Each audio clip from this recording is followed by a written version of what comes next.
Yo he trabajado toda la vida en instituciones y, por tanto, creo en la institución, no la institución que es anquilosa, las instituciones son organismos vivos que tienden hacia la entropía.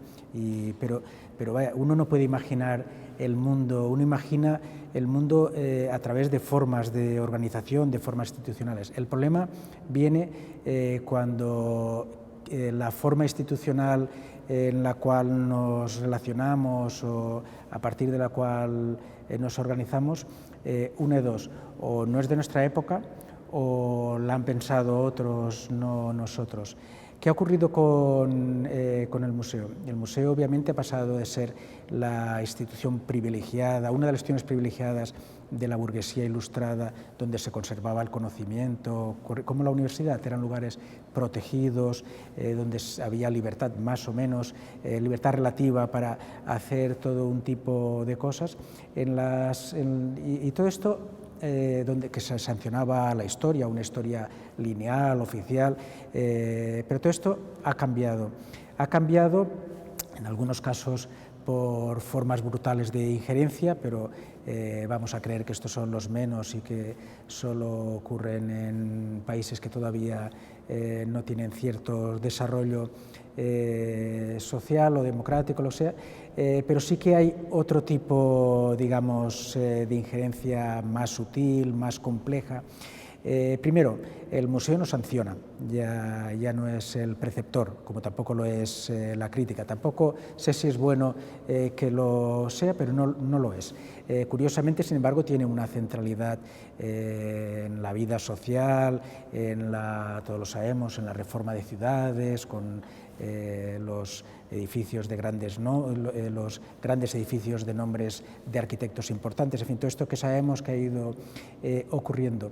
Y tiene su importancia, pero sin embargo ya no es el preceptor, no sanciona el canon, no sanciona, como tampoco lo sancionan los gustos. De hecho, quienes lo sancionan en estos momentos son las grandes colecciones, las grandes fortunas, que curiosamente suelen estar muy a menudo en los museos.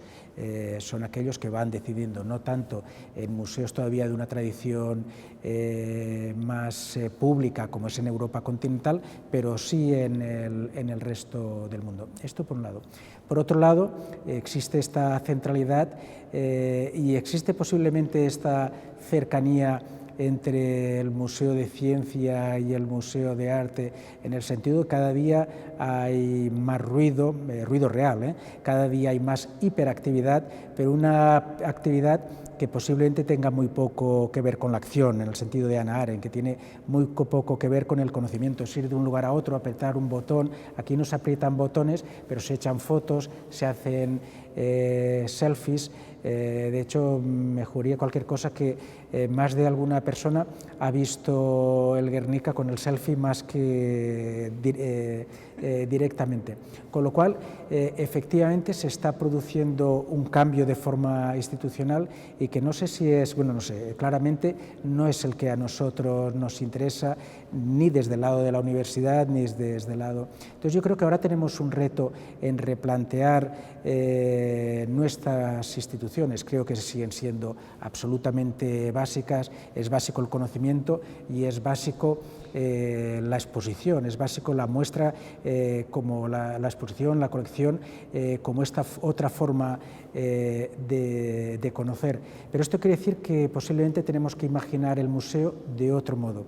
Un museo que ya no debe de estar basado en esta idea de la propiedad, en esta idea del patrimonio del museo tradicional o del museo, digamos, global, basado en las grandes colecciones hechas a base de talonario, muy relacionadas con el alto mercado, sino que tiene que ser un museo donde claramente empecemos a pensar lo común, en el sentido de que las obras, los conocimientos son de todos y que deben de generar un espacio compartido. Este es un aspecto.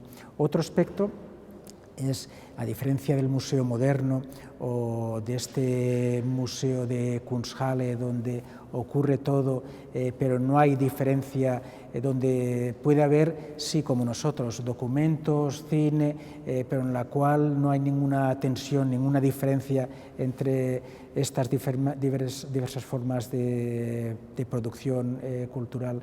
Pues sería un museo donde el dispositivo es muy importante.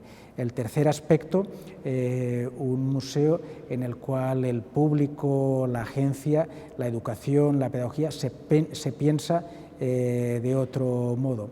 En cuarto lugar, un museo que, a diferencia del Museo Moderno, que está aislado, tiene esta supuesta autonomía del mundo, de la economía, de la política, posiblemente el museo actual vive una especie de heteronomía, un lugar donde se tiene que buscar, no te dan la autonomía, esta autonomía formal, sino que la tienes que generar, una autonomía que tiene que tener en cuenta que todo museo, porque está en un barrio, porque está en una ciudad, tiene una dimensión política, que no es la obra como ilustración, no es la política como género, que es absorbida inmediatamente por el mercado, es otra cosa. Este es el cuarto aspecto. Y finalmente, el último aspecto tendría que ver con el plantear, con la primera pregunta que me has hecho, o la primera parte de la pregunta, que tiene que ver con el hecho de que, del Museo Nacional, con el hecho de que muchos museos o son locales o son nacionales, de museos de arte, y tienen que ver con esta voluntad de explicar esta historia mítica, una historia que sabemos que es una construcción como absolutamente todo. Y por tanto, y no quiere decir que renuncie, además como